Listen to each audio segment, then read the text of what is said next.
Salam, hər vaxtınız xeyir olsun əziz kanal izləyiciləri.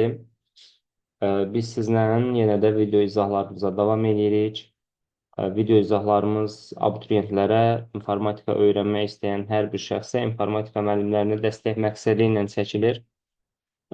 Bugün biz sizlə Dövlət İmtahan Mərkəzinin 20 variantlı sınaqlarının sadəcə 5-ci sınağını izah eləyəcəyik.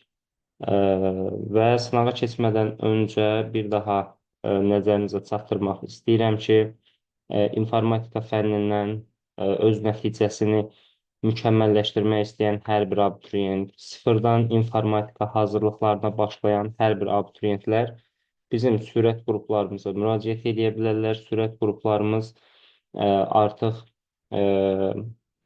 start götürübdür. Yeni qruplarımız yığılmaq üzrədir. Sürət qruplarımızda siz bir çox şey əldə edəsiniz. Qısa vaxtda proqramın effektiv mənimsənilməsin, DIM standartında olan qəbul testlər, model testlər, DIM sınaq testləri, OTK sınaqları, digər müxtəlif nəşriyyatların sınaqlarını, eyni zamanda informatika fənnindən DIM-in test toplusu ilə yanaşı digər müxtəlif nəşriyyatların test toplularını və eyni zamanda müəllif test banklarından olan, abituriyent proqramına uyğun olan sualları sizlə bərabər işləyəcəyik. Ondan əlavə olaraq şəxsi hazırladığımız sualları, bundan əlavə alqoritm blok sxemi qurma, proqram yazma vərdişlərinin formalaşdırılmasını sizlərə aşılayacağıq. Bununla bağlı ətraflı məlumat istəyən hər bir abituriyent nömrələrimizlə əlaqə saxlayıb ətraflı məlumatlar ala bilərlər. İndi isə sizlə bir yerdə keçək sınaq izahımıza. Deməli belə, başlayırıq sınaq nömrə 5-dən. Gördüyünüz kimi sınaq nömrə 5 mətn prosesorları, cədvəl prosesorları və verilənlər bazası mövzularını əhatə eləyir. Deməli, bizdə nə deyir? Başlayırıq birinci sualına. Birinci sualda deyir ki, mətn redaktorunda yalnız proqrammer ifadəsi yazılmış, daha sonra bu söz seçilərək ardıcıl olaraq 4 dəfə Ctrl+C, bir dəfə Ctrl+X və 3 dəfə Ctrl+V düymələri icra edilmişdir. Bu əməliyyatlardan sonra mətn sahəsində neçə proqrammer ifadəsi görünər? Deməli, gəlin biz baxaq. Proqrammer ifadəsi yazılıb. Daha sonra söz seçiləri ardıcıl olaraq 4 dəfə Ctrl+C. Ctrl+C kopyalama əməliyyatıdır, nüsxə çıxardır. Yəni, siz bunu 4 dəfə, 5 dəfə, 10 dəfə, 15 dəfə, neçə dəfə Ctrl+C əməliyyatını icra eləsəz, fraqment öz yerində qalır. Sadəcə həmin fraqment təkrar mübadilə buferinə göndərilir. Yəni, burada proqrammer sözünün azalması, silinməsi kimi hadisə baş vermir. İndi gəldik, baxdıq. Bir dəfə Ctrl+X düyməsi. Ctrl+X də bilirik ki, kat, kəsmə və yaxud yer dəyişmə əməliyyatıdır. Artıq siz ekranda bir proqrammer sözü görünür. Ctrl+C eləyəndə o yerindədir. Ancaq Ctrl+X eləyəndə fraqment öz yerindən silinir. Yəni, kəsilib götürülür. Yəni, siz burada Ctrl+X əməliyyatını icra eləyəndə proqrammer sözü ekranda olduğu mövqeydən silinəcək. Və daha sonra 3 dəfə Ctrl+V. Ctrl+V isə paste, yapışdırma əməliyyatıdır. Yəni, kursor haradadırsa, kursorun dayandığı hissədən 3 dəfə həmin o, hansı ki biz mübadilə buferinə göndərdiyimiz fraqment var idi, 3 dəfə Ctrl+V eləyiriksə, 3 dəfə həmin fraqment kursorun dayandığı yerə yapışdırılacaq. Yəni, 3 dəfə Ctrl+V əməliyyatı icra olunubsa, deməli, mətn sahəsində 3 dəfə proqrammer ifadəsi görünmüş olacaq. Burada sualımızın cavabı birinci sualımızda olasıdır. Y variantı. İndi gəldik, baxdıq. Deyir ki, verilənlər bazasının işçilər adlı cədvəl fraqmenti verilmişdir. Bu cədvələ aşağıdakı kimi sorğu tətbiq edilərsə, Sorğunun nəticəsində alınan yeni cədvəldə ilk 3 yerdəki işçinin ID nömrələrinin ardıcıllığını müəyyən edin. Aha, deməli, gələk baxaq ilk 3 yerdəki işçinin ID nömrələrini. Deməli, burada cədvəlimizdə sorğu yəqin ki, digər tərəfdədir. Aha. Deməli, sorğu zamanı işçilərin ID-si, yaşları və maaşları görünəcək. Deməli, bizə deyir ki, yaşı 23-dən kiçik olmasın. Notla veribdir bizə. Yaşı 23-dən kiçik olmasın. Yəni, yaşı 23-dən kiçik olmamanın inkarı not nədir? 23 və 23-dən böyük və konkret olaraq deyir ki, maaşı 520-dən böyük olsun. Deməli, biz gəlib baxırıq, görək bu şərti ödəyən 3 nəfər kim olacaq? Buradakı şərtlərin hər biri ödənməlidir. Onu deyim ki, yəni əvvəldə görünmək üçün, yəni ilk yerdə düşən sətirlər hər bir, yəni buradakı hər iki şərti ödəyən sətirlər olacaq. Deməli, burada hər iki şərti ödəyən kim var? Birinci sətir var. Birinci sətirdə deməli, yaş 23-dən kiçik deyil və maaş da 520-dən böyükdür. Sonra hər iki şərtin ödəndiyi, 2 hər iki şərti ödəmir, 3 hər iki şərti ödəmir, 4 hər iki şərti ödəmir, 5 hər iki şərti ödəyir. Yaş 30-dan, 23-dən kiçik deyil və maaş 520-dən böyükdür. 6 hər iki şərti ödəmir. 7 isə hər iki şərti ödəyir. Yaş 23-dən kiçik deyil və maaş da 520-dən böyükdür. Deməli, ilk 3 sətir hansı ID nömrələrin ardıcıllığı olacaq? 1, 5, 7. 1, 5, 7 variantı da bizdə B variantında verilib. Yəni, cədvəlin ilk 3 sətrində 5, 7 bir ID-li şəxslər görünəcək. Üçüncü suala gəlib baxsaq, üçüncü sualda deyir ki, B3 xanasında yazılmış düsturu A7 xanasına köçürdükdə hansı düstur alınır? İndi gələk baxaq. Biz düsturumuz B3-dədir. B3-dən düsturu hara sürüşdürürük? A7 xanasına. Burada bizim hərfimiz bir addım geriyə gedib. Hərf dəyişməsi sütunun dəyişməsini bildirir. Mən bunu yazıram -1. Yəni, hərfdə bir addım geriyə getmişəm. Ancaq mənim rəqəm dəyişməm. Rəqəm dəyişikliyi də sətri bildirir. 3-cü sətirdən 7 sətrə keçmişəm. Yəni, sətirdə də 4 addım irəliyə getmişəm. Mən bu dəyişiklikləri verilmiş düstura tətbiq eləyəsiyəm. Düsturum belədir. C dollar 12. Üstə gələk. Dollar D 13. Dollar D 13. Üstə gələk. 2 vurulsun. Sam dollar C5.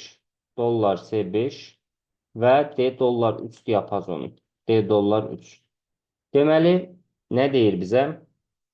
Bilirsiniz ki, yəni elektron cədvəllərdə sürüşdürmə zamanı biz 3 tip xanaya istinad edirik. Nisbi xanalara, mütləq xanalara və bir də qarışıq xanalara. Bunlara nisbi ünvan, mütləq ünvan, qarışıq ünvan deyirik. Sürüşmə zamanı nisbi ünvanlar dəyişən ünvanlardır. Xana verilənləri nisbi ünvanlara istinad eləyirsə, nisbi ünvanlar sürüşmə zamanı dəyişir.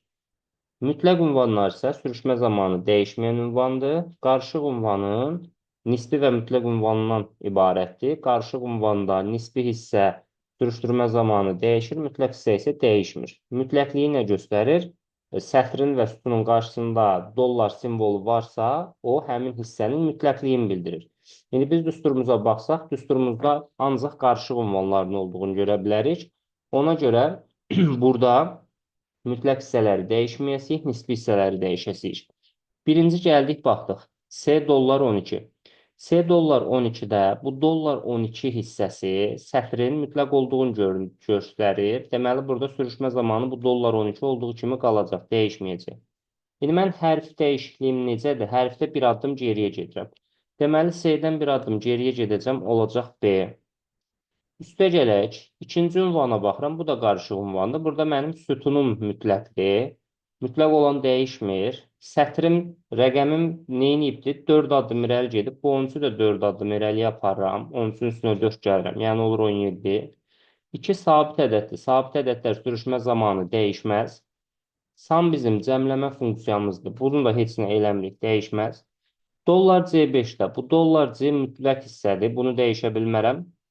Ancaq rəqəmimdə dəyişikliyim plus 4-dür. 5-i 4 artırıram, olur 9. Burada da D dollar 3-də. Dollar 3 mütləq hissədir. Bunu dəyişə bilmirəm. Hərfimdə bir addım geriyə gedirəm. D-dən də bir addım geriyə getsəm C. Deməli, bizim düsturumuz hansı şəkildə oldu? B dollar 12, üstə gələk dollar D 17, 2 vurulsun, sam dollar C 9 və C dollar 3. Bütün sualda da variantımız A variantı olar. Keçib baxırıq növbəti sualımıza. Dördüncü sualda bizə nə deyir? Verilənlər bazasının cədvəli üzərində hansı əməliyyatı yerinə yetirdikdə cədvəlin strukturu dəyişməz? Yadınızda saxlayın. Strukturun dəyişməsi üçün cədvələ ya sütun əlavə olunmalıdır, ya sütun silinməlidir. Cədvələ verilənlər bazasında, yəni bir akses cədvəlində struktur dəyişməsindən söhbət gedirsə, bilin ki, cədvələ ya sütun əlavə olunub, ya da sütun silinibdir. Sətrin silinməsi, sətrin əlavə olunması, struktur dəyişməsi hesab olunmur. Ona görə də struktur dəyişməz deyirsə, deməli, sütunla bağlı olan variantları çıxmalıyam. Sütunun silinməsi və ya əlavə olunması ilə bağlı variantları çıxmalıyam. Cədvəldən hər hansı bir yazını sildikdə, yazı nə deməkdir? Yazı elə sətr deməkdir və dedik ki, sətr silinəndə struktur dəyişmir. İndi gəlin digər variantlara baxaq. Yeni tipli sahə əlavə etdikdə, sahə ilə sütun deməkdir. Sütun əlavə edirəmsə, struktur dəyişir. Hər hansısa bir sahəni sildikdə, sahə sütun deməkdir. Sütun silirəmsə, struktur dəyişir. Sahənin adını və tipini dəyişdikdə, bəli, sahənin adını və tipini dəyişdikdə də, yəni sahə ilə bağlı hər hansısa bir dəyişiklik eləyirsinizsə, onda cədvəlin strukturu dəyişmiş olur. Dördüncü sualda cavabımız olasıdır A variantı. Beşinci sualda mətn faylında ancaq imtahan sözü mövcuddur. Bu mətn üçün aşağıdakı proses icra edilir. Bütün mətn seçilərək Ctrl-C kombinasiyası və mətnin sonuncu hərfindən dərhal sonra def işarəsi qoyularaq 2 dəfə Ctrl-V klavişlər kombinasiyası sıxılır. Alınmış mətn üçün bu proses yenidən bir dəfə təkrarlanır. Nəticədə mətn faylında neçə söz əks olunar. İndi gəldik, baxdıq biz burada. Deməli deyir ki, imtahan sözü mətn faylında ancaq imtahan sözü mövcuddur. Bu mətn üçün aşağıdakı proses icra edilir. Bütün mətn seçilərək Ctrl-C klavişlər kombinasiyası, yəni imtahan sözü mübadilə buferinə göndərildi və mətnin sonuncu hərfindən dərhal sonra def işarəsi qoyularaq 2 dəfə Ctrl-V klavişlər kombinasiyası sıxılır. Yəni toplamda 2 dəfə Ctrl-V eləyiriksə, 2 dəfə imtahan sözü yenidən belə deyək də, 2 dəfə imtahan sözü yenidən əlavə olunur sənədə. Yəni elə bir belə başa düşün. İmtahan sözü var, qısaca yazdım. Defs qoyulub, defs qoyulandan sonra təzədən 2 dəfə imtahan Ctrl-V əməliyyatı. Yəni 2 dəfə də imtahan sözü bura əlavə olunub. İndi deyir ki, alınmış mətn üçün bu proses yenidən bir dəfə təkrarlanır. Prosesi yəni başdan sona bir dəfə təkrarlayasınız siz. Yəni nə edəsiniz? Bütün mətni seçəsiniz. Artıq bu dəfə başdan sona, prosesi başdan sona icra edirsiniz. Yəni baxın, demirik, yəni bir dəfə bunu çarxa bilərsiniz. Bu biraz çarxdırıcı sualdır. Yəni siz birdən düşünərsiniz ki, Ctrl-V-ni təzədən bir dəfə icra edir. Onda 4 imtahan sözü. Görürsünüz, cavabda 4 yoxdur. Deməli, burada nə edibdir? Təzədəndən buradakı fraqmenti başdan seçib, bütün fraqmenti seçib. Seçdikdən sonra Ctrl-C eləyib. Bu dəfə mübadilə buferində artıq 3 dənə imtahan sözü var deyə 2 dəfə Ctrl-V eləyəndə, yəni artıq 3 dənə söz seçilib deyə, kopyalananda da 2 dəfə Ctrl-V olub axı. Birinci dəfə 3 dənə imtahan sözü və növbəti dəfə, ikinci dəfədə yenə 3 dənə imtahan sözü burada nümayiş olunmuş olar. Yəni toplamda mətn faylında 9 dənə imtahan sözü əks olunmuş olacaq. Bu da olur bizdə 5-ci sualımızın izahı. Bunun şərtini çalışın ki, diqqətlə oxuyub düzgün başa düşəsiniz. Biraz orada belə deyək də, sizin fikrinizi yayındıra bilər şərt, amma maraqlı sual idi. 6-cı sualda deyir ki, elektron cədvəldə doğru yazılmış düsturları müəyyən edin. Yadımızda saxlayaq. Düstur həmişə nə ilə başlayırdı? Bərabər işarəsi ilə başlayırdı. Bütün düsturlar bərabər işarəsi ilə başlayır. Deməli, burada birinci düsturda heç bir problem yoxdur. Mütləq bir ünvan verib, ünvanın mütləqliyi də onun sətrinin və sütunun qarşısında olan dollar işarəsi ilə bəllidir. Yəni, bu düsturda heç bir problem yoxdur. Bu düstur, birinci düsturumuz doğrudur. İkinci düsturda ünvan əgər mütləqdirsə, bu dollar işarələrindən sonuncusu olmamalı idi. Yəni, buradakı yanlışlıq bu sondakı dollar işarəsidir. Dollara, dollar 3 kimi saxlasaydı o mütləq ünvanı idi. Yəni, sətrin əvvəlində dollar işarəsi olur, sonunda dollar işarəsi olmaz. Yəni, buradakı bu dollar işarəsi artıq deyə 2 yanlışdır. 2 yanlışdırsa, gəlin 2 olan variantları çıxın. Deməli, 4 doğru olacaq 100%. Çünki biri doğru götürmüşük. İndi bir də 3-dən 5-dən baxırıq. 3-dən 5-də də 3 yanlışdır. Nəyə görə? Çünki bu düzgün ünvan forması deyil. Biz öyrənmişik hansı formaya? Column row formatı, yəni sütun sətr formatı. Əvvəlcə hərf, sonra rəqəm gəlir. Yəni əvvəl sütun, sonra sətr gəlir. Ona görə burada da ünvan bizə yanlış verilibdir. 3 də yanlışdır. Deməli, bir də doğru qalır 5, 1, 4, 5. 6-cı sualda cavabımız olur D variantı.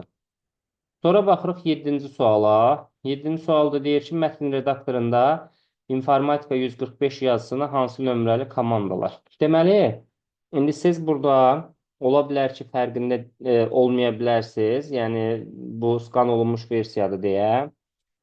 Baxsaz, mətnin əvvəlində qalın şriftlər var və bir də mətnin sonundakı bu 145 yazısında qalın şriftlər var. Qalın şrift əməliyyatı bold əməliyyatıdır. Qalınlıq verir şriftə. Sonra siz fikir versəniz, mətnin altından xətt çəkilib. Bu underline əməliyyatıdır. Və bir də burada 145 yazısının üstündən xətt çəkilib. Üstdən xətt çəkilmədə 4 nömrəli əməliyyatdır. Deməli, burada mətnə tətbiq olunan əməliyyatlar qalınlıq, altdan xətt, üstdən xətt. A variantı 1, 3, 4. Sonra gəlib baxırıq 8-ci sualımıza. 8-ci sualımızda bizə nə deyir? Deyir ki, tələbələr adlı verilənlər bazasından cədvəl fraqmenti verilmişdir. Bu cədvəldə kimyası böyükdür 20, or not informatikası kiçikdir 20, ən fizikası böyük bərabər 21 sorğusu nəticəsində tapılan yazıların ID-lərini müəyyən edin. Deməli, birinci baxırıq. Kimyası 20-dən böyük olanlar kimlərdir? Birinci baxıram bu sorğuya. Kimyası 20-dən böyük olanlar 4-dür, 5-dir, 6-dır. Bax, buradan yazdım. 4, 5, 6. İndi gəldik, baxdıq. OR sorğusu sanki çoxluqların birləşmə əməliyyatına oxşuyur. Ona görə bura bir birləşmə əməliyyatı yazıram. Ancaq yazıb not informatika kiçikdir 20. Yəni deyir ki, informatika 20-dən kiçik olmasın. Yəni 20-dən kiçik olmasın. İnkarı nədir? 20 və 20-dən böyük olsun. İnformatikası 20 və 20-dən böyük olanları yazıram indi. Burada kim var? 1 var, 2 var. Daha sonra 4 var. 4 var. Və bir də 6 var. 1, 2, 4 və 6. 20-dən kiçik olanları götürmədim. Deməli, bu nədir? Dedik ki, OR əməliyyatı çoxluqların birləşməsinə oxşuyur. Bu sətirlərin birləşməsinə baxasıyıq. Yəni, buradan bura qədər mötərizənin içərisinin nəticəsində hansı sətirlər çıxır? 1 çıxır, 2 çıxır, 4 çıxır, 5 çıxır, 6 çıxır. Daha sonra gəlir ənd. Ənd çoxluqların kəsişməsinə oxşuyur. Yəni, biz bunu kəsişdiririk. Fizikası 21-dən böyük bərabər olanlarla. Fizikası 21-dən böyük bərabər olanlar kimlərdir? Gələk ona da nəzər yetirək. Fizikası 21-dən böyük bərabər olanlar 1-dir. Daha sonra 21-dən böyük bərabər olanlar bir də 5-dir. Başqa var 21-dən böyük bərabər olanlar. Bu 20-də 18-də 17-dir. Aha. Deməli 1, 2, 4, 5, 6-nın 1, 5 ilə kəsişməsi elə bizə nə verər? Y variantı 1, 5-i verər. Yəni bunun nəticəsində yəni 1, 2, 4, 5, 6-nın 1, 5 ilə kəsişməsi kəsişmə ortaq olanlardır. Ortaq sətirlərimizdə 8-də Y variantı olacaq 1 və 5. 9-cu suala gəlib baxıram. 9-cu sualda mənə nə deyir? Deyir ki, elektron cədvəl fraqmentinə uyğun olaraq diaqram qurulmuşdur. Bizə deyir ki, diaqram hansı diapazon əsasında qurulmuşdur. Deməli, mən gəlib baxıram, burada hansı qiymətlər verilib? 7, 3, 5 qiymətləri. Baxıram, 7, 3, 5 qiymətləri 3 qiymətdən ibarət diaqram qurulubdur burada. 7, 3, 5 qiymətlərinin ardıcıllığını harada görürəm? Baba, burada görə bilərəm. Yəni, A2, C2 diapazonunda. Baxaq görək bizdə A2, C2 diapazonu harda verilibdir? B variantında verilibdir. 9-cu sualımızın cavabı da bizdə olasıdır B variantı. 10-cu suala gəlib baxırıq.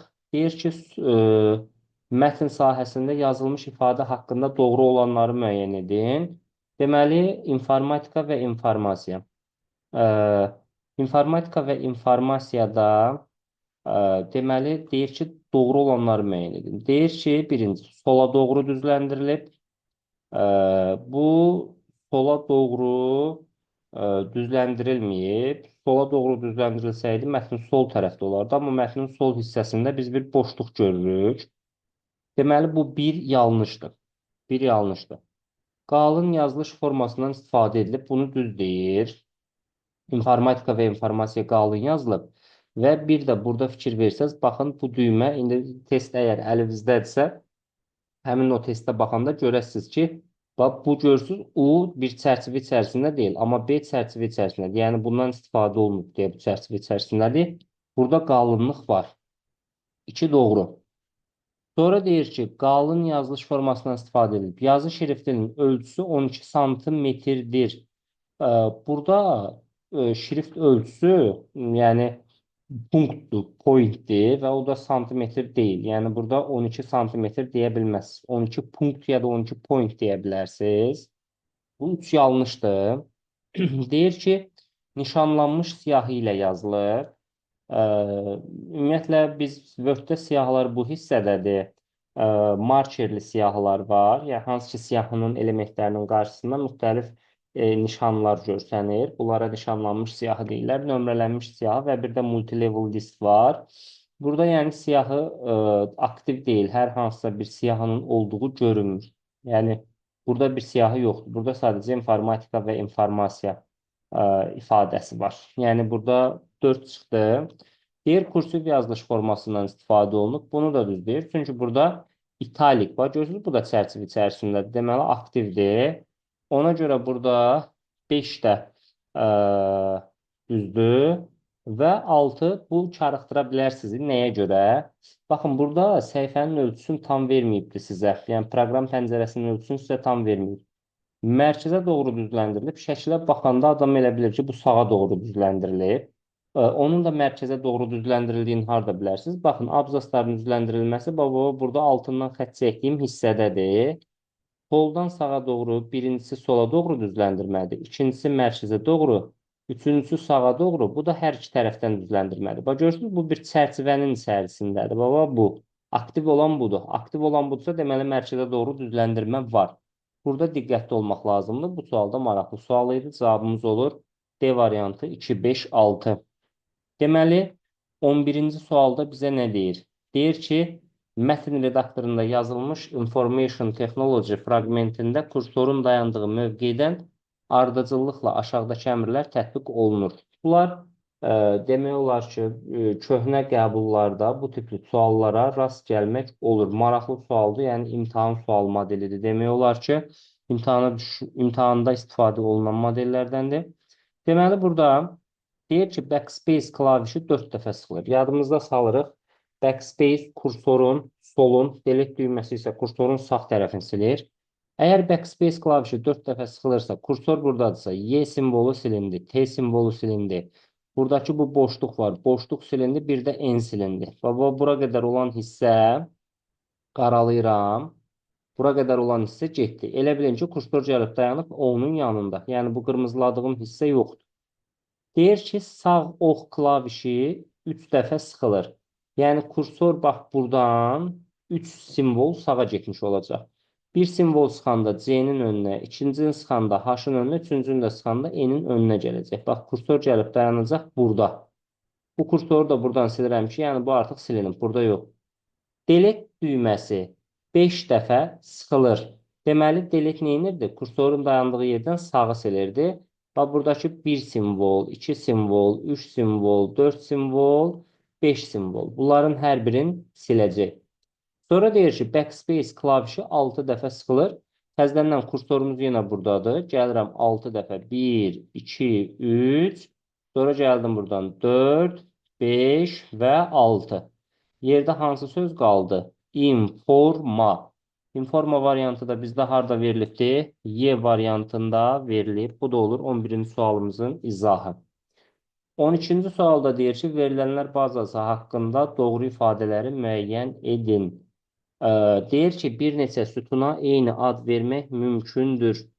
Yadınızda saxlayın ki, bir neçə sütuna eyni ad vermək mümkün deyil verilənlər bazasında. Bu bir yanlış, birinci yanlışdır. Bir yanlışdırsa, gəlib məsələn, birlə olan variantları çıxa bilərsiniz. Görək ikidə bizə nə deyir? Deyir ki, sətir və sütunlar ixtiyari ardıcıllıqla düzülə bilər. Bəli, yəni bununla bağlı bir məhdudiyyət və yaxud bir qayda yoxdur ki, sətirlər mütləq və yaxud sütunlar mütləq belə düzülməlidir. Deməli, bu B variantda gedəcək. 2, 4, 2, 3-dən biridir cavabımız. Cədvəldə sətirlər təkrarlana bilər, sütunlar isə yox. Cədvəldə eyni adlı sətirlər ola bilməz. Yəni, eyni məzmunlu 2 dənə sətir mümkün deyil olsun. Ona görə 3 də yanlışdır. Y gedir, burada qalır A variantı. Başlıca açar xüsusi sahədir və həmin sahədə məzmun təkrarlanmır. Bəli, bu doğrudur. Yəni, tutaq ki, elə bir sahə var ki, orada məlumatlar heç vaxt təkrarlanmır. Bu əsas açar hesab olunur. Yəni, məsələn, tutaq ki, insanların məlumatlarını əks etdirən bir cədvəl var, onların şəxsiyyət vəsiqələrinin PIN kodları. Yəni, bu, onları bir-birindən fərqləndirən əsas sahə olacaq. 13-cü sualda nə deyir bizə? Deyir ki, B4 xanasında yazılmış düsturu B4-Y5 diapazonundakı bütün xanalara köçürtdülər. B4-dən Y5-ə qədər bütün xanalara köçürtdülər. A4-D5 diapazonundakı A4-D5 diapazonundakı ən böyük ədədi xananı müəyyən edin. Deməli, gəldik, baxdıq. Bizim B4 xanamızda bu düstur var. Yəni, B4-də gəlib dollar C3, dollar C3, üstə gələk A dollar 1 düsturu yazılıbdır. İndi bu Y5-ə qədər olan, deyir ki, B4-dən Y5-ə qədər olan diapazonda, yəni bu hissədəki bütün xanalara bu gəlib köçürülübdür. Bu gəlib köçürülüb. İndi gələk baxaq. Əgər bu, buradakı bütün xanalara köçürülürsə, sütun üzrə sürüşdürəndə sütun dəyişmir də. Yəni, burada yenə də dollar C4 olacaq və üstə gələk A dollar 1 olacaq. Burada isə sətr üzrə sürüşdürəndə sətirlər dəyişir. Daha doğrusu, sətr üzrə sürüşdürəndə sətirlər dəyişmir, sütunlar dəyişir.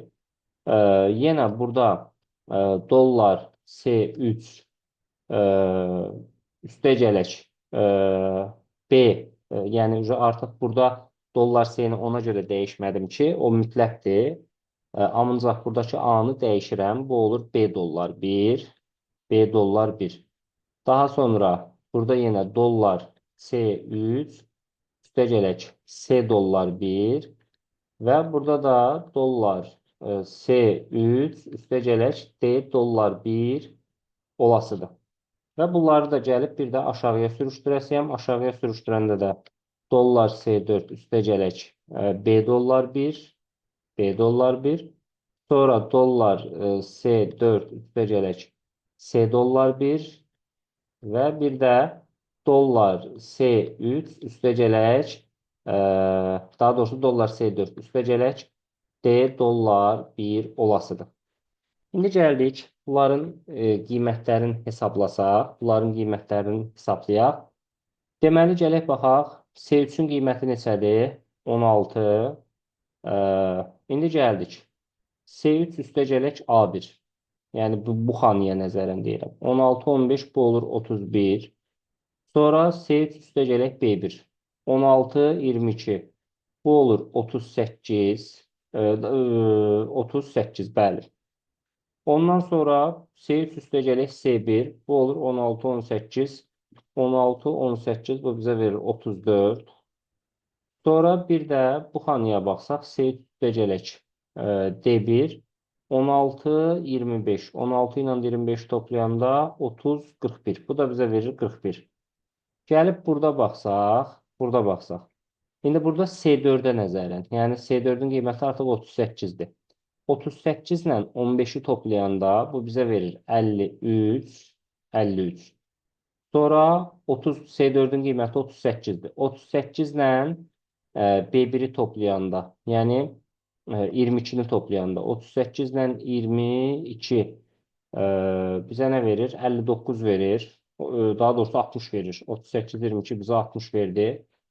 Sonra burada 38 ilə 18-i toplayıram. Bu mənə 56 verir. Və burada da 38 ilə D1-i 25 toplayıram. 38 ilə də 25 toplayanda bu da mənə nə verəsidir? 63 verəsidir. Bizdən istəyirdi A4 D5 diapazonunun A4 D5 diapazonunun ən böyük ədədi xananı müəyyən edin. Burada da bizim cavabımız olasıdır 63 B variantı. İndi gəldik, baxdıq növbəti suala. Word proqramında tamamilə boş olan mətn sahəsində yeni abzasdan 23 simvolluq mətn daxil olunur. Daha sonra isə Enter düyməsi sıxılır və yenidən 20 simvolluq mətn daxil edilir. Kursor mətnin sonuncu simvolundan sonra yerləşdirilir və Backspace düyməsi 24 dəfə icra olunur. Bu əməliyyatdan sonra sənəddə neçə simvolun qaldığını müəyyən edin.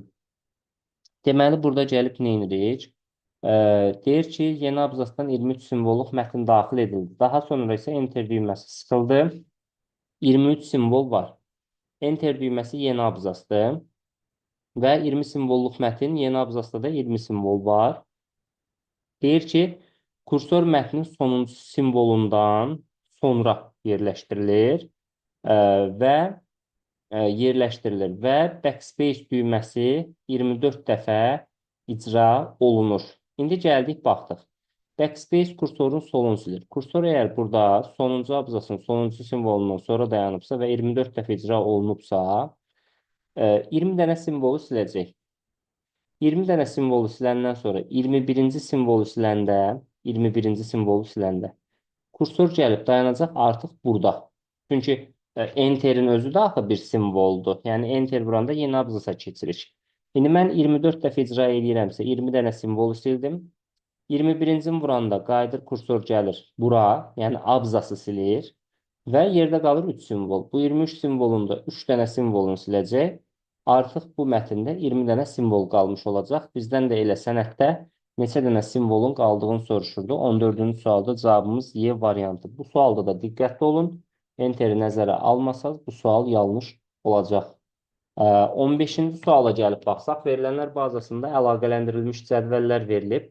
Bu cədvəllərə əsasən Nəzirə Hüseynovanın dərsində iştirak edən şagirdlərin ümumi sayını müəyyən edin. Deməli, Nəzirə Hüseynova fənn aidisi 1231. Fənn aidisi 1231. Deməli, 1231-də iştirak edən şagirdlər 110-112, 12-31-də iştirak edən 110-115, 110-115, başqa 12-31-də iştirak edən var, budur, bir də budur. Bizdən də nə istəyirdi? Nəzirə üstə şagirdlərin ümumi sayını müəyyən edin. 2 nəfər, başqa bircə dəqiqə, variantlarımız haradadır bizim? Hə, buradadır variantlarımız. Bir dənə baxaq şərtə. Hə, başqa üçün istəmir. 15-ci sualda cavabımız B variantı. Hə, ola bilər şagirdlərin kimliyini istəsə, şagirdlərin aidisini tapmışsınız da. 110, 112, 110, 115. Gəlib uzaqbaşı buradan baxırsınız. 110, 112 Aysu Danyalova və 110, 115 İbrahim Hüseynov. Çox qutardı getdi. Sonra gəlib baxırıq 16-cı suala. Deyir ki, doğru ifadələri müəyyən edin. Deyir ki, B3-Y7 diapazonunda 12 xana var. Bunu nə tər bilirsiniz? Əvvəlcə sütunları, yəni hərfləri sayırsınız. B, S, D, Y. Bu nə oldu? 4. Sonra da gəlib sətirləri sayırsınız. Sətirləri də sayanda sətrin böyük nömrəsindən kiçik nömrəsini çıxıb üzərinə 1 əlavə edirsiniz. 7-dən 3 çıxanda 4, üstə 1 gələndə 5. Deməli, burada 4 sütun 5 sətir var. 4-ü 5-ə vuranda xana sayı 12 yox, 20 eləyər. 1 yanlışdır. 1 yanlışdırsa, 1 olan variantları gəlib çıxırsınız avtomatik ki, işiniz rahat olsun. İndi gəldik, baxdıq 2-yə. Diapazonda olan xanaların daxilindəki məlumatları silmək üçün delete klavişindən istifadə olunur. Məzmunu silməkdən söhbət gedirsə, bəli, bu doğrudur. Sonra gəldik, baxdıq. A13, F17 diapazonunda 6 sütun var. Sütun saymaq hərfləri saymaqdır. Siz gəlirsiniz A-dan F-ə. A, B, C, D, Y, F. 6 hərf varsa 6 dənə sütun var. 3 doğrudur. Qarışıq istinada nümunə olaraq burada ya AC-nin qarşısında dollar olmalı idi, ya da 99-un. İkisinin də qarşısında veribsə, bu artıq qarışıq olmur. Bu nə olur? Mütləq ünvan olur. Onda 4 də yanlışdır. Y-ni də çıxaram, cavabım olar B variantı. Variant çıxaraq tapdıq. Hər hansı xanada birbaşa hesablama aparmaq olmur. Bəli. Hər hansı xanada riyazi hesablama aparmaq üçün mütləq bərabər işarəsi qoyulmalıdır. Doğrudur. 6. Ona görə B variantı sualımızın doğru cavabı olacaq. Sonra yenə 17-ci sual. Mətn redaktorunda 4 müxtəlif şəhər adı aşağıdakı kimi yeni abzasdan yazılmışdır. Aşağıdakı redaksiya əməliyyatlarından sonra abzaslar ardıcıllığının necə olduğunu müəyyən edin. Deməli, 4 müxtəlif şəhər adı aşağıdakı kimi yeni abzasdan yazılmışdır. Deyir ki, Sabira, bizə nə soruşurdu sualda? Deyir ki, redaksiya əməliyyatlarından sonra abzaslar ardıcıllığının necə olacağını müəyyən edin. Deməli, birinci, deyir ki, Şirvan adlı abzas seçilir və klaviaturadan Ctrl-X. Yəni, Şirvan elə bir buradan Ctrl-X kəsilib götürülməlidir. Şirvan elə bir ki, buradan kəsilib götürülür. Yəni, silinir deyək də biz buna.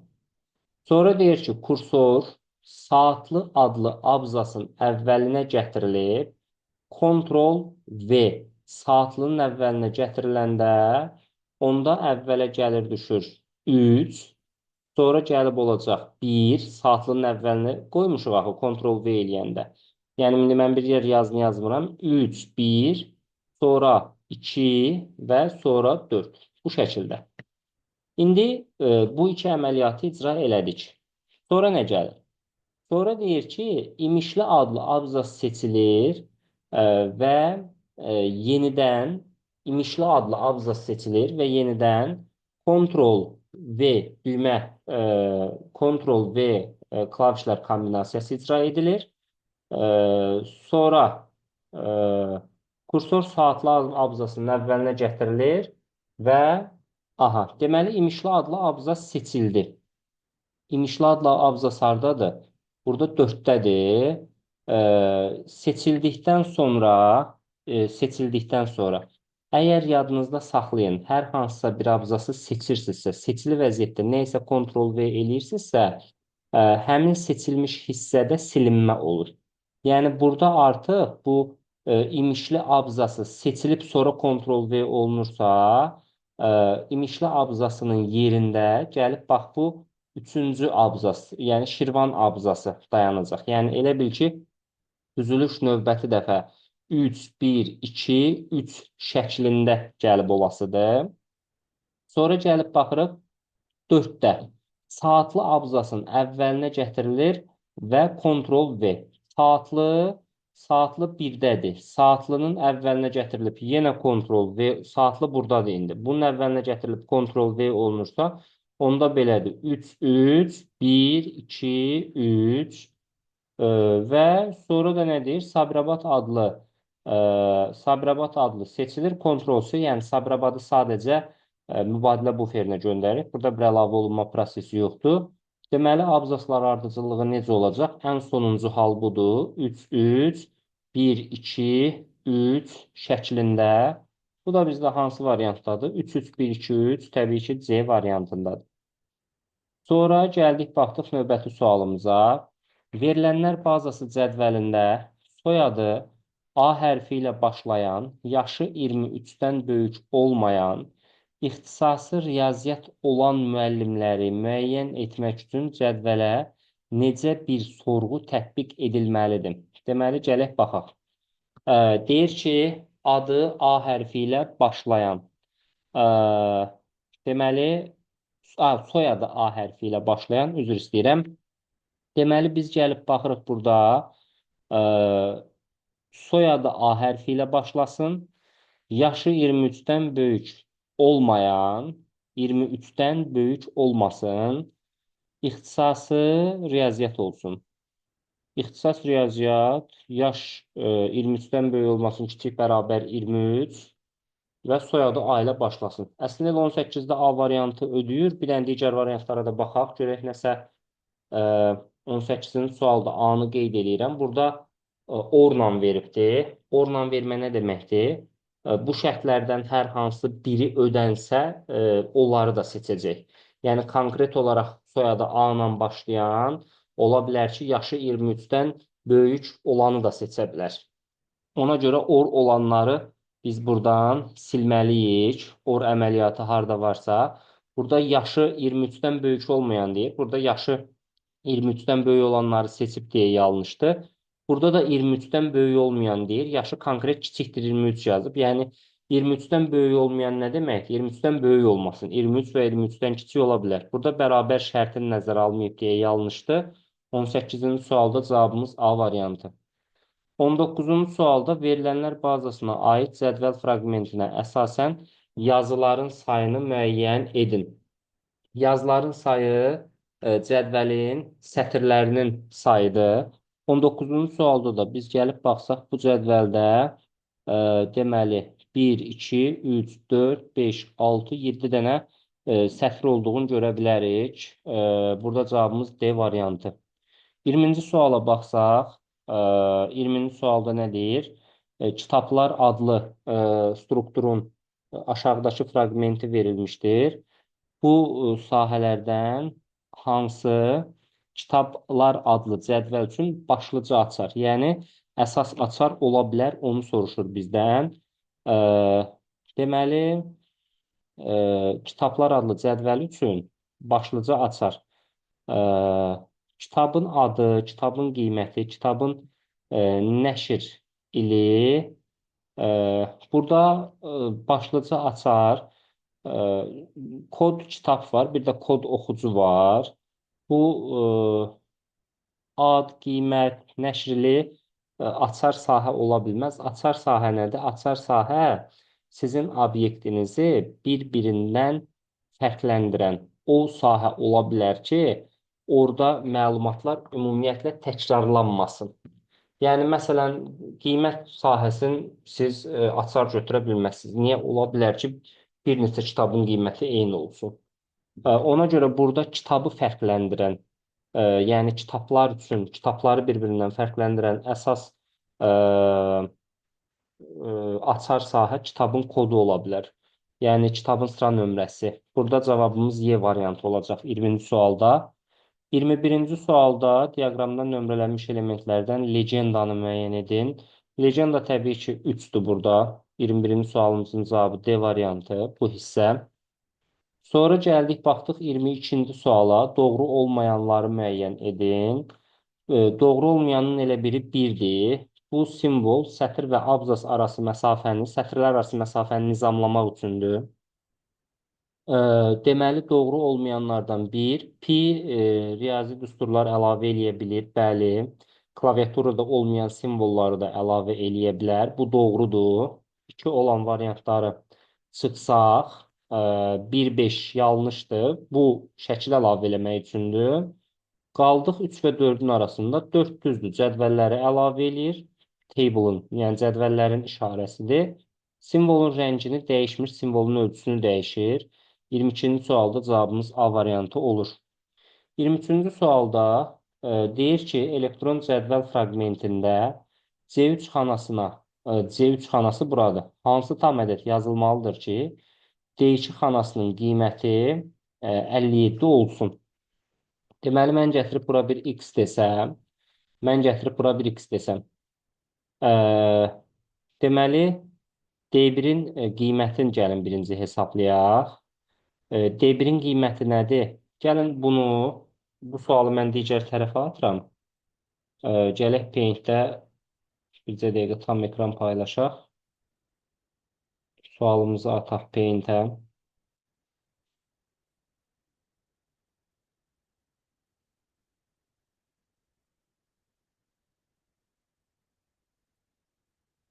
Hə, deməli, D1 xanasında nə yazılıbdır?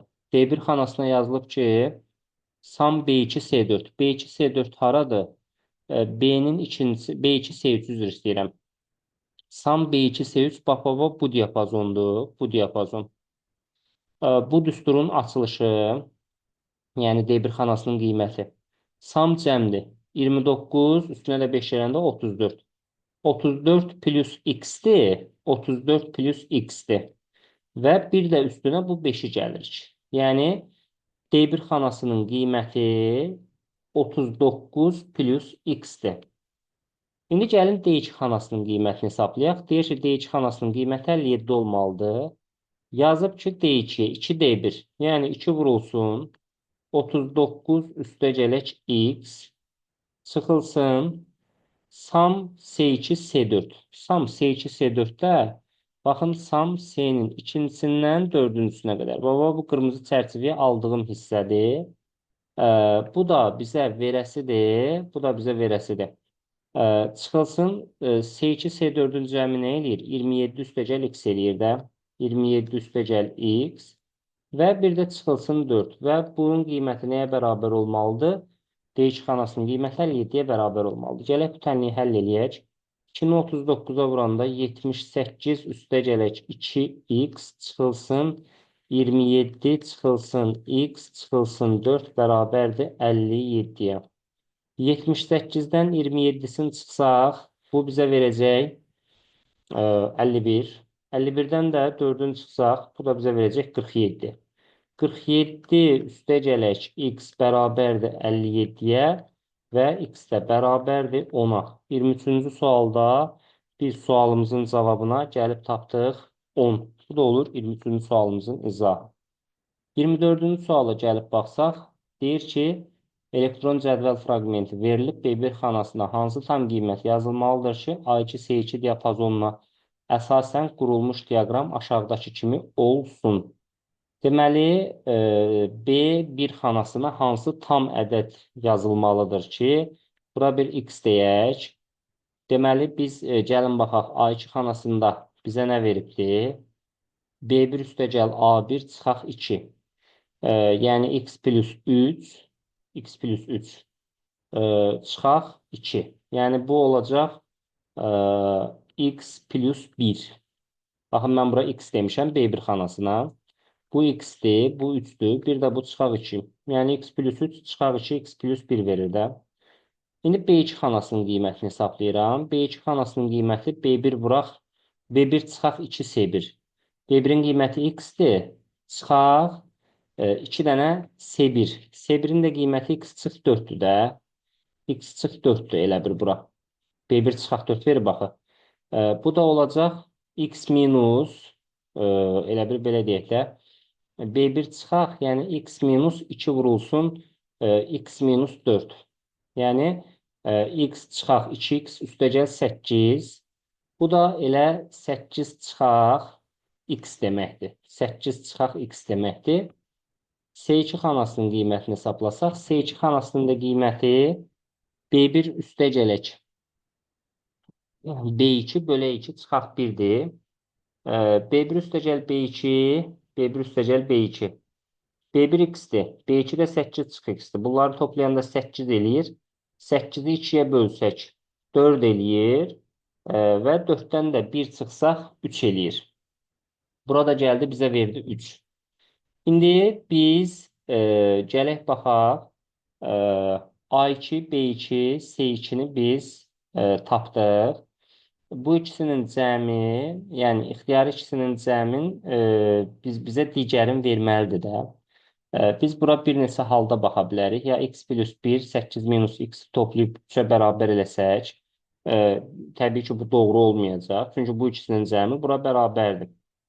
E, ya bu ikisini toplayıb buna bərabərləməliyik, ya bu ikisini toplayıb buna bərabər eləməliyik. Yəni, məsələn, mən bir də deyirəm, A2 ilə B2-ni toplayıb C2-yə bərabər eləyə bilməyəcəm. Çünki A2 ilə B2-ni toplayanda C2-yə bərabər deyil. Onda digər bir hala baxıram. Məsələn, ə, A2 ilə C2-ni toplayıb B2-yə bərabər eləyə bilərəm. Və yaxud da B2 ilə C2-ni toplayıb A2-yə bərabər eləyə bilərəm. Bunlardan birini yoxlayıram. Məsələn, deyirəm ki, x plus 1 üstəgəl 3 bərabərdir 8 minus x-ə. Buradan gəlib x-i digər tərəfə keçirsəm, 2x bərabərdir 4 və x-in də 2 olduğunu görə bilərəm. Ə, belə baxa bilərəm. Bir də mən buna belə də baxa bilərəm. Bir dənə bunu da yoxlayaq. 8 çıxaq x üstə gələk 3 bərabərdir x plus 1-ə. X plus 1-ə. Buradan da gəlib deyə bilərəm ki, 2x bərabərdir 10-a və x də bərabərdir 5-ə. Aha, 2 qiymət aldıq. 2 və 5 bizdən nə istəyirdi? B1 xanasına hansı tam qiymət yazılmalıdır ki, hesablamalardan sonra A2, C2 diapazonuna əsasən. Hə, gəlin 2 qiymətin qoysaq yerinə. Burada 2 və 5 qiymətini qoyaq yerinə görək bu faizlərdən hansı ödəyir. A2-nin, x-in yerinə 2 qoysam, A2 bərabərdir 3, B2 bərabərdir 8-dən mən x-ə 2 tapmışam da. A2 bərabərdir 3, B2 bərabərdir 6, C2 bərabərdir C2 bərabərdir 3 alıram. Bu doğrudur. Burada bir problem yoxdur. İkisi 25%, 50% ödəyir. Bəs 5 qoysam, A2 bərabərdir 6, B2 bərabərdir A2 bərabərdir 6, A2 bərabərdir 6, 5-i yerinə qoysam.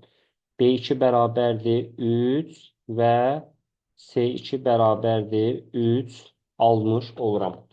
Bu da ödəyir. Burada hansı tam B1 xanasına hansı tam qiymət yazılmalıdır ki? Şimdi bu açıq sualdır. Burada x-in yerinə 2-də qoysaq ödəyəcək. X-in yerinə 5 də qoysaq ödəyəcək. Burada nəsə biz yanlış eləmirik ki. 2 qoysaq 2 çıx 4. Bura bizə mənfi verəcək. Mənfi. Bir dənə burada da qiymətləri yoxlayaq hər ehtimal. Ola bilər ki, buradakı qiymətlərdə nəsə fərqlilik alınmayacaq yəqin ki. Bura biz 2 qoysaq, yəni hər iki qiymət ödəyir bunu. Bura biz 2 qoysaq, bura olacaq B1 çıx 4 mənfi 2. Onda bu B1 üstəgəl A1, yəni B1 üstəgəl A1 5-dir. 5-dən 2-sini çıxanda 3 verir. Burada B1 çıxaq 2C1. Yəni 2 çıxaq, 2 çıxaq. C1-in qiyməti mənfi 2-dir deyə, mənfi 2-ni 2-yə vuranda 4, yəni üstəgəl 4-dür. Bura 6 verəcək bizə, bura 6 verəcək. Burada B1 üstəgəl B2, 8 bölü 2, 4 çıx 1, 3 verir. Yəni burada çox güman ki, 5 qiymətində qoysanız, çox güman ki, 5 qiymətində qoysanız ödəyəcək. Yəni bu sualda açıq sual verib, ya ən kiçik, ya ən böyük qiyməti ifadələri olsaydı, sual daha doğru olardı. Yəni bunu 2 də ödəyir. X-in yerinə, B1-in yerinə yazıla biləcək tam ədəd 2 də ola bilər, 5 də ola bilər. Burada bir yanlışlıq yoxdur. 25-ci sualda elektron cədvəldə sam B2, B4 düsturunun qiyməti 20-yə bərabərdir. Əgər B1, B4 diapazonundakı ədədlərin ədəd ortası 6-ya bərabər olarsa, B1 xanasının qiymətini müəyyən edin. Sam B2, B4 nə deməkdir? Yəni B2, B3 və bir də B4 xanalarının cəmi 20-dir. Deyir ki, əgər B1, B4 diapazondakı ədədlərin ədəd ortası 6-ya bərabər olarsa, B1, B4-ün ədəd ortası nə deməkdir? B1, B2, B3 üstə gələk B4 və bölək 4 bərabərdir 6-ya. İndi biz bir dənə gələk baxaq. Sam B2, B4 düsturu bizə 20 verirdi də. Ondan mən gətirib burada bunun yerinə 20 yaza bilərəm. Yazıram ki, B1 üstəgələk 20 bərabərdir. Altını da 4-ə vursam 24-ə. Onda B1 xanasının da qiyməti nəyə bərabərdir? 4-ə bərabər olar. 25-ci sualımızda. Keçib baxırıq 26-cı suala. 26-cı sualda deyir ki, verilənlər bazasının bir-biri ilə əlaqələndirilmiş cədvəlləri verilmişdir. Cədvələ əsasən iki bacının doğum illəri arasındakı minimum yaş fərqini müəyyən edin. İki bacının deməli burada ə, biz bunu necə yaza bilərik? Burada yəni bacı olanları tapaq. Tutaq ki, eyni valideyni, məsələn, tutaq ki, valideyni 240 olan 325 var, bir də 356 var. Bizdən, amma baxın, ə, iki bacının doğum illəri arasında minimum yaş fərqini tapmalıyıq biz. Görək bunu necə eləyə bilərik. Mən birinci başladım, valideyn 240-a baxdım. Valideyn 240-ın övladları 325 və 326-dır. İndi gəlib baxıram, 325 qadındır, 300, 325 və bir də 356. 325, 356. Bunlardan biri kişidir, biri qadın. Bizə lazımdır ki, iki bacı. Bunlar bacı qardaşdır. Valideyn 240-ı çıxdım. Çünki bunun övladlarından biri oğlandı, biri qız. Mənə lazımdır iki bacı. Baxıram valideyn 261-ə. Valideyn 261-də də yenə 325, 356-dır. Bunda da oğlan qızdır. İndi baxıram valideyn 325-ə. Valideyn 325-in övladları 517, 427-dir. İndi baxıram 517 və 427. Bunların da biri kişidir, biri qadındır. 517 ilə 427-nin. Bunu da çıxdım. Bu da getdi. Sonra baxıram. 356-nın övladları kimdir? Valideyn 356-nın övladları 625, 630-dur. Gəlib baxıram 625 və 630-a. Bunların ikisi də nədir? Qadındır. Yəni, bunların ikisi bacıdır. Bunların arasındakı yaş fərqi, yəni 630-dan 625-in arasındakı yaş fərqi 3-dür. Yəni, məndən minimum istəyir. Birbaşa 3 götürmürəm. Baxım, görüm cədvəldə başqa bacılar var. Onların minimum yaş fərqi neçədir? Deməli, bu 625-dən 630-un yaş fərqinə 3 demişəm. Sonra gəlib baxıram. Valideyn 367-də. Yenə bu 367, 356 yenə eyni uşaqlardır. Yəni, bunlar eyni valideynlərdir. Bunları hesabladım. Valideyn 625-də. 943, 962. 943, 962 ikisi də kişidir.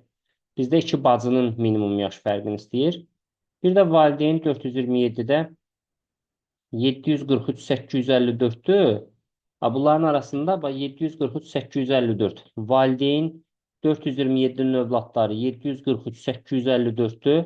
1994 ilə də 2001 arasındakı yaş fərqi, bunlar arasındakı yaş fərqi 7-dir. Bizdə minimum yaş fərqini istəyir. Ona görə elə sualımızın cavabı olasıdır 3. 26-cı sualda. 27-ci sualda uyğunluğu müəyyən edin. Birincisi, abzasın düzləndirilməsidir. Yəni, həm sağdan, həm soldan düzləndirmə. Seçilmiş mətn buna tam düzləndirmə deyirik. Hər iki sərhəd yazıb gördüyünüz kimi. Bir də D variantını götürməlisiniz. 2. Siyahı yaratmaqdır. Bu, hansı siyahını yaradır? Burada indi skandı deyə yaxşı görünmür, amma diqqətlə kitabda baxsanız nömrələnmiş siyahı olduğunu görə bilərsiniz. 3 də kursiv formasında yazıdır. 3-ə də C deyə bilərsiniz. Başqa heç birinə uyğun gəlmir ki, yox, qurtardı getdi. 1D, 2B, 3C. Baxırsınız 28-ci suala. Deyir ki, elektron cədvəl fraqmentində B2 xanasına hər hansı düstur daxil edib, bu düstur B2 F2 diapazonunun bütün xanalarına köçürülüb. B2 F2 diapazonunun bütün xanalarına köçürülüb. Deməli, B2 xanasına hər hansı düstur daxil edilibdir. Və bu düstur B2, F2 diapazonunun bütün xanalarına köçürülüb. B2 xanasına yazılan düsturu müəyyən edin. Deməli, gəlin baxaq. Burada e, 22, 22-ni 4-ə vurub 2 çıxsaq, 86 verər. E, 86-nı da 4-ə vurub 2 çıxsaq, bir dənə bunu yoxlayım. 86-nı 4-ə vursaq, 24, 2 yadda. 4, 8-im 32, 2 də yadda 34. Hə, 2 çıxsaq 342 verər. Aha. Deməli, buradakı ədəd ardıcıllığı belədir. Hər dəfə, yəni B2-də, məsələn, burada A2-də 6 deyil. Baxın, 6-nı 4-ə vurub 2 çıxıb 22-ni alıb. Burada bir ədəd ardıcıllığı var. 22-ni 4-ə vurub 2 çıxıb 86, 86-nı 4-ə vurub 2 çıxıb 342, eyni qaydada 342-ni də 4-ə vurub 2 çıxıb 1366 alıbdır. İndi gəldik, baxdıq. Biz nə edərik? Burada sətr üzrə sürüşmə gedir. Sətr üzrə sürüşmə getdiyinə görə, məsələn, mən gəlib bu B2-yə 22-ni almaq üçün A2-yə müraciət edirəm. A2. A2-ni nə etməliyəm? Vurmalıyam 4-ə. İndi mən bunu birbaşa 4-də yaza bilərəm. Bunu birbaşa 4-də yaza bilərəm. Və çıxılsın 2-də yaza bilərəm ki, B2 xanasına yazılan düsturu A2 vuraq 4 çıxaq 2 yazsam, bu tərəfə sürüşdürəndə B2-də bunu yazsam, bu tərəfə sürüşdürəndə B2 vur 4 çıxış olacaq, bu tərəfə sürüşdürəndə C2 vur 4 olacaq. Çünki sətr üzrə sürüşdürəndə sətr dəyişmir. Ə, hərf dəyişir ancaq, yəni sütun dəyişir ancaq. Ya da ki, indi burada bir də belə yazmaq olar. Burada 4 veribdir deyə bunu mütləq ünvan kimi götürə bilərsiniz. Deyə bilərsiniz A2 vurulsun, dollar B, dollar 1. Yəni bu 4 sürüşmə zamanı heç zaman dəyişməsin və bir də çıxılsın 2. Yəni hər bir halda siz o sıranı alasınız. Yəni bunu da yaza bilərsiniz, bunu da yaza bilərsiniz. Hansından istəyirsiniz istifadə eləyin. Sonra gəldik, baxdıq 29-cu sualı. Elektron cədvəl fraqmenti verilmişdir. Verilmiş fraqmentdə B2 xanasına düstur daxil edilmişdir. B2-yə və B2 Y6 diapazonu üzrə köçürülmüşdür. Nəticədə yuxarıdakı kimi cədvəl əldə edilmişdir. Buna görə B2 xanasına yazılan düsturu müəyyən edin. Deməli, belə. B2 xanasına nə yazılıb? 2. Deyir ki, B2-dən, yəni buradan başlayıb, Y6-ya qədər düstur sürüşdürülübdür. Deməli, bu toplama cədvəlidir də. Çünki 1 ilə 1-i toplayıb 2, 1 ilə 2-ni toplayıb 3, 1 ilə 3 toplayıb 4, 1 ilə 4-ü toplayıb 5, 1 ilə 5 toplayıb 6. Bu verilmiş buradakı, yəni bu sütundakı, bir balaca gözlüyüm bunu rəngləyək. Baxın, söhbət buradan gedir. Bu sütundakı, baba bu sarı markerlədiyim hissə ilə bir də baba bu sütunda, bu sətirdəki verilənləri toplayır və xananın kəsişməsinə yazır. Deməli, onda mən gəlib nə edəcəm? Əslində bu B2 xanasında yazılan düstur belədir. B2 xanasında 1 ilə 1-in cəmi yazılıb. Bu da B2-də yazılan düstur bərabər A2 üstəgələk A2 üstəgələk B1-dir. Ki, A2-nin qiyməti ilə B1-in qiyməti toplanılıb bizə bax bu 2-ni veribdir. Amma indi mən bunu sürüşdürürəm axı. Sürüşdürmə zamanı indi mən bunu sütun üzrə sürüşdürəndə bu B1 burada dəyişməməlidir. Yəni hər dəfə buradakı 2-nin üstünə bircə dəqiqə. Hər dəfə yox. Burada 2-nin üstünə 2 gəl, amma bircə dəqiqə. 1-in üstünə 1, 2, 3, 4, 5, 6. Burada 5, 6, 7, 8. 2, 3, 4, 5, 5, 6, 7, 8. Burada nə edibdir?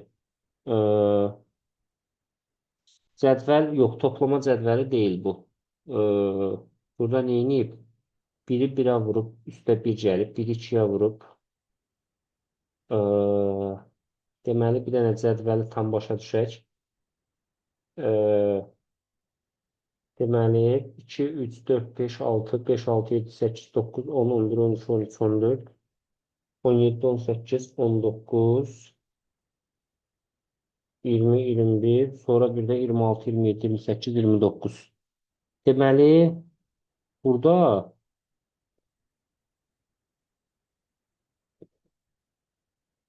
hə, bu bir balaca bircə dəqiqə. Burada bu cədvəli nəyə əsasən doldurubdur? Bu toplama kimi görsənir, amma burası bunun toplama deyil. Burası toplama deyil. Ee,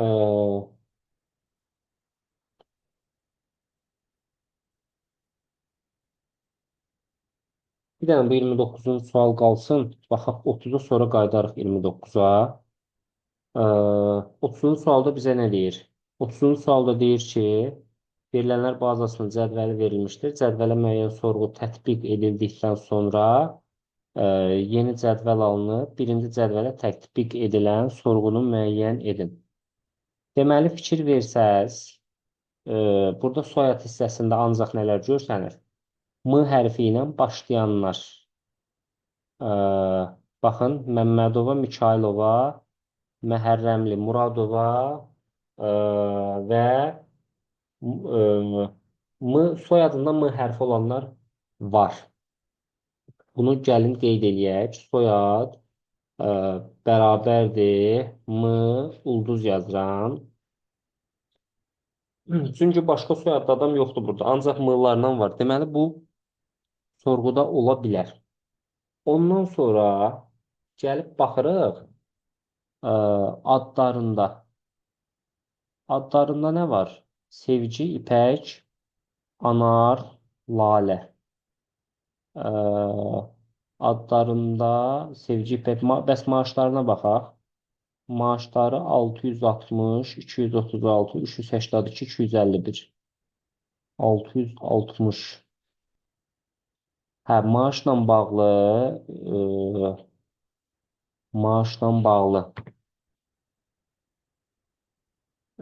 Gəlin belə eləyək. Əgər soyadı ancaq M-lar verilibsə, ə, Sevgi, İpək, Anar, Lalə. Ə, Deməli, burada maaşla bağlı çox güman hər hansısa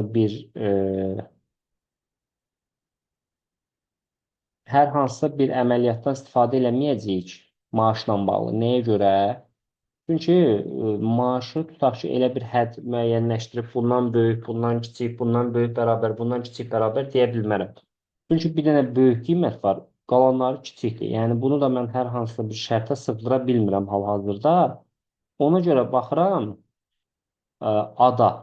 Yəni soyadı, indi gəlin tutaq ki, soyad M ulduzdursa, bir dənə mən qalanları çıxıram. E, Qarayeva İpək görünməyəcək. Ə, Deməli, Qədimova Nurani onsuz da görünməyəcək. Quliyeva Məlahəti çıxdım. Feyziyeva Arzunu çıxdım. Ə, Qalır M-la olan bunlar. Bunları qaralayım ki, bunlar mənim fikrimi qarışdırmasın. Bunları qaraladım. Bunu da qaralayıram. İndi gələk. Bax, mən Sevgi İpək, Aydan Anar, Lalə. Sevgi İpək, Aydan Anar, Lalə. Deməli, bir dənə fikir versəz siz bura maraqlıdır. Ə, Bizdə kimi götürübdür? Sevgi, İpək, Anar, Lalə. Yerdə qalan iki nəfər şəxsə baxın. Aydan, Aytən. Bunların adlarının son hərfi nə ilə bitir? Bunların adlarının son hərfi n ilə bitir. Bizdə ə, sonu n hərfi ilə olanları çıxsaq, yəni götürməsək, Sevgi İpək soyadı M ulduz və adı da n ilə bitməyənlər. Onda mən soyadı M ulduz gəlib deyirəm and not, yəni olmasın, adı bərabərdir ulduz n. Yəni ə, adı n hərfi ilə qurtarmasın. Bu şərt daxilində, yəni baba bu soyad M ulduz and not adı ulduz n, bu bizə bu cədvəli verəcək. İndi qayıdıram 29-cu suala. 29-cu sualı bir də silək baxaq görək. Bu nə cədvəlidir? Deməli 29-cu sualda biz bu cədvələ baxsaq, Ə,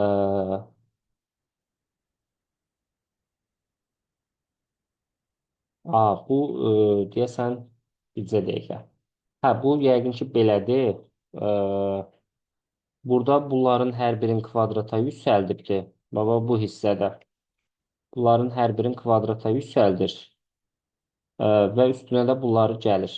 Üstünə də gəlir bunları. Elə bir mən yenə də buranı belə qələmlə ayırım. Aha. Deməli, baxın. Bu, buranı belə rəngləyirəm. Baxın, indi dediyim şey ödəyəcək burada. Çünki, baxın, 1-in kvadratının üstünə 1 gələndə 2, 1-in kvadratının üstünə 2 gələndə 3, 1-in kvadratının üstünə 3 gələndə 4, 1-in kvadratının üstünə 4 gələndə 5, 1-in kvadratının üstünə 5 gələndə 6. İndi buradan baxsaq, 2-nin kvadratının üstünə 1 gələndə 5, 2-nin kvadratının üstünə 2 gələndə 6, 2-nin kvadratı üstə gəlib 7 və yaxud buradan 4-ün kvadratı plus 1, 4-ün kvadratı plus 2. Deməli, bu hamısını ödəyir. Deməli, onda mən B2 xanasına, B2 xanasına bunun kvadratı, yəni A2 vuraq A2 və üstə gələk B1 deməliyəm ki, buradakı nəticəni alım. Amma indi mən bunu sürüşdürürəm axı. Sürüşdürən zaman mən məsələn bunu sətr üzrə sürüşdürəndə ə, mənim hərfim dəyişəsidir. Yəni misal üçün mənə lazımdır ki, bu bir olduğu kimi qalsın ki, bunun kvadratı olduğu kimi qalsın ki, hər dəfə üstündə mən bunları gəlim. Ona görə mən burada sətr üzrə sürüşdürəndə hərfim dəyişir deyə bu birinci A2-ni dollarla yazıram. Yəni buradakı bir sabit qalsın. Amma burada da indi e, burada da gəlib dollar işarəsini əlavə eləyirəm. E, dollar işarəsini əlavə eləyirəm. Elə yenə bura əlavə eləməliyəm. Çünki burada A2-dirsə aşağıya sürüşdürəndə aşağıya sürüşdürəndə e, bizdə nə olasıdır? Dollar B, dollar B, burada da B dollar 1. Biz elə bunu belə yaza bilərik. Baxın, ə, gəlin istəyirsinizsə lap bunu Excel-də quraq baxaq. 1, 2, 3, 4, 5, 1, 2, 3, 4, 5 verib də bizə. Deməli, ə, mən ə, deməli bircə dəqiqə. Bax, bizə cədvəl belə verilib. Bura 1, bura 2, bura 3, bura 4, burada 5. Bir də buradan da 1, 2, 3, 4, 5, 6. İndi gələk baxaq. Mən gəlib buraya yazıram. Bərabərdir. Bax, bu A2-nin bunu da çevirirəm. Ə, bircə dəqiqə. Daha doğrusu A2. Ə, özdə bunu belə yazaq. Dollar A2. Aha. Deməli, bunu belə yazdıq. Dollar A2-nin kvadratı kimi. Dollar A2-nin kvadratı. Çünki A2-ni kvadrata yüksəltməliyəm və üzərinə B1-i əlavə eləməliyəm. Bu B1-i də B dollar 1 kimi yazasıyam. B dollar 1 kimi. Enter vurdum, bu mənə verdi 2. İndi mən gəlib bunu bu istiqamətə sürüşdürdüm. Aha, burası ödədi. İndi bir də gəlib aşağıya sürüşdürürəm. Aha, aşağıya da sürüşdürəndə bizə tam həmin cədvəli vermiş oldu. Deməli, 2-nin kvadratı üstə gəl 1, 2-nin kvadratı üstə gəl 2. Deməli, buraya yazdığım düstur nə oldu? A2-nin kvadratı üstə gələk B dollar 1. Deməli, mən bu cədvəli almaq üçün gəlib B2 xanasına yazacağım düstur bərabərdir. Ə, A dollar A2-nin kvadratı üstə gələk B dollar 1 kimi qeyd eləməliyəm. Bu da olurdu 29-cu sualımın izahı. Bu sual da maraqlı sual idi. Ümumiyyətlə, buradakı sualların hər biri maraqlı sualdır. Yəni, bu tipli suallarla imtahanda qarşılaşa bilərsiniz çox böyük ehtimal. Düşündürücü suallar vardı içərisində. Deməli belə bir sınağın daha sonuna gəldik. Bu sınaq 5 idi. Ümidvaram ki, hər biriniz üçün faydalı olar. Videolarımızın daha çox şəxsə çata bilməsi üçün, daha çox şəxsin bu videolardan yararlana bilməsi üçün kanalımıza abunə olub, videolarımızı bəyənib paylaşmağı unutmayın. Hər hansı fikriniz olanda, aydın olmayan bir məqam olarsa şərh bölməsinə qeyd eləyin. Məmnunluqla suallarınızı cavablandırarıq. Oldu, sağ olun, hələlik.